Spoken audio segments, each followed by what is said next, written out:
ಸತತ 4,399 ದಿನ ಸಾರ್ಥಕ ಚುನಾಯಿತ ಹೆಮ್ಮೆಯ ಪ್ರಧಾನಮಂತ್ರಿಗಳಾಗಿ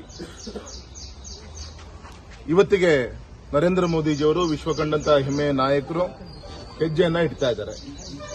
ಈ ಸಂದರ್ಭದಲ್ಲಿ ದೇಶಾದ್ಯಂತ ಪ್ರಪಂಚದಲ್ಲಿ ಮೂಲೆ ಮೂಲೆಗಳಲ್ಲೂ ಕೂಡ ಈ ದಿನವನ್ನ ಒಂದು ಯಶಸ್ವಿಯಾಗಿ ಎಲ್ಲ ದೇವರ ಒಂದು ಸನ್ನಿಧಾನದಲ್ಲಿ ಇನ್ನು ಹೆಚ್ಚು ಪ್ರಧಾನಮಂತ್ರಿಗಳಿಗೆ ಅಧಿಕಾರ ನಡೆಸುವಂತ ಒಂದು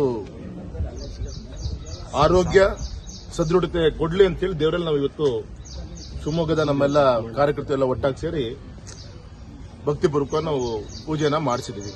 ಈ ಸಂದರ್ಭದಲ್ಲಿ ನಾನು ಇಷ್ಟು ಮಾತ್ರ ಹೇಳ್ತೀನಿ, ಅವರ ಒಂದು ಸಾರ್ಥಕತೆಯ ಒಂದು ದಿನಗಳಲ್ಲಿ ವಿಶೇಷವಾಗಿ ಈ ಪ್ರಪಂಚದ ಅನೇಕ ದಿಕ್ಕಿನಲ್ಲಿ ಭಾರತಕ್ಕೆ ಗೌರವ ಬರುವಂತ ಒಂದು ಹೆಜ್ಜೆನ ಇಡುವಂತ ಕೆಲಸಗಳಿರ್ಬೋದು, ಇನ್ಫ್ರಾಸ್ಟ್ರಕ್ಚರ್ ಡೆವಲಪ್ಮೆಂಟ್ಗಳು ಇರ್ಬೋದು, ಮತ್ತು ವಿಶೇಷವಾಗಿ ರಾಷ್ಟ್ರೀಯತೆ ವಿಚಾರದಲ್ಲಿ ಹೆಚ್ಚು ಶಕ್ತಿ ತುಂಬುವಂತ ಒಂದು ಕಾರ್ಯವನ್ನು ಕೂಡ ಹೆಮ್ಮೆಯ ಪ್ರಧಾನಮಂತ್ರಿಗಳು ಮಾಡಿದ್ದಾರೆ.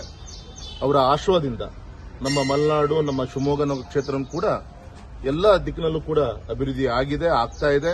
ಮುಂದೂ ಕೂಡ ಇನ್ನು ಹೆಚ್ಚು ಅಭಿವೃದ್ಧಿ ದಿಕ್ಕಿನಲ್ಲಿ ದೇಶದ ಜೊತೆಗೆ ಮಲೆನಾಡನ್ನು ಕೂಡ ಜೋಡಿಸುವಂತ ಒಂದು ಕೆಲಸ ಹೆಮ್ಮೆಯ ಪ್ರಧಾನಮಂತ್ರಿಗಳ ಒಂದು ಆಶ್ವಾಸದಿಂದ ನಮ್ಮೆಲ್ಲ ಕಾರ್ಯಕರ್ತರು ನಾವೆಲ್ಲರೂ ಕೂಡ ಸೇರಿ ಮಾಡ್ತಾ ಇದ್ದೀವಿ.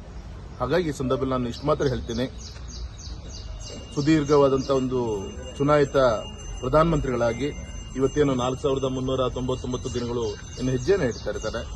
ಅವರ ಒಂದು ಗುರಿ ಇದೆ, 2047ನೇ ಇಸ್ವಿಗೆ ಸ್ವಾತಂತ್ರ್ಯ ಬಂದು 100 ವರ್ಷಗಳು ತುಂಬುವಂತ ಒಂದು ಸಂದರ್ಭದಲ್ಲಿ ಒಂದು ವಿಕಸಿತ ಭಾರತ ಆಗಬೇಕು ಅಂತೇಳಿ ಸಂಕಲ್ಪ ಇದೆ.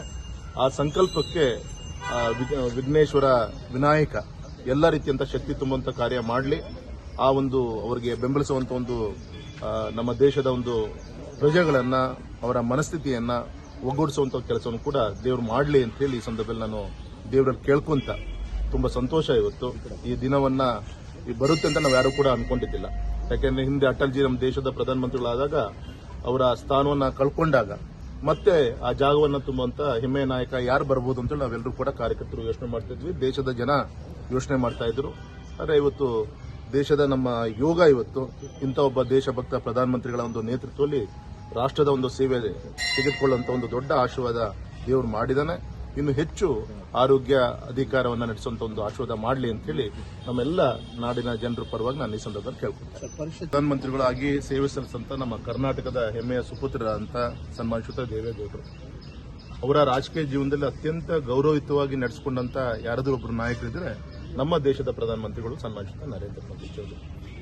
ಇವತ್ತು ಅವರೆಲ್ಲ ಆರೋಪಕ್ಕೆ ನಿನ್ನೆ ಗೌರವಂತ ಅವರ ಪಕ್ಷದ ವಕ್ತಾರರೇ ಅದಕ್ಕೆ ಉತ್ತರವನ್ನು ಕೊಟ್ಟಿದ್ದಾರೆ. ಮತ್ತು ಇವತ್ತು ಅಧಿಕೃತವಾಗಿ ನಿಕಟಪೂರ್ವ ಮುಖ್ಯಮಂತ್ರಿ ಪ್ರಧಾನಮಂತ್ರಿಗಳಂತ ನಮ್ಮ ದೇವೇಗೌಡರೇ ಇವತ್ತು ಪತ್ರಿಕಾಗೋಷ್ಠಿಯನ್ನು ಕೂಡ ಮಾಡ್ತಾ ಇದ್ದಾರೆ. ಅವರಿಂದನೇ ಯಾರು ಅನ್ಯಾಯ ಮಾಡಿದ್ರು ಏನು ಅನ್ನೋದು ಉತ್ತರವನ್ನ ಜನಕ್ಕೆ ಕೊಡ್ತಾರೆ ಅಂತ ನನ್ನ ವಿಶ್ವಾಸ. If you like this video, ಬೇಗ ಲೈಕ್ ಮಾಡಿ, ಕಾಮೆಂಟ್ ಮಾಡಿ, ಶೇರ್ ಮಾಡಿ ಹಾಗೂ ಯೋಯೋ ಟಿವಿ ಕನ್ನಡವನ್ನು ಸಬ್ಸ್ಕ್ರೈಬ್ ಮಾಡಿ.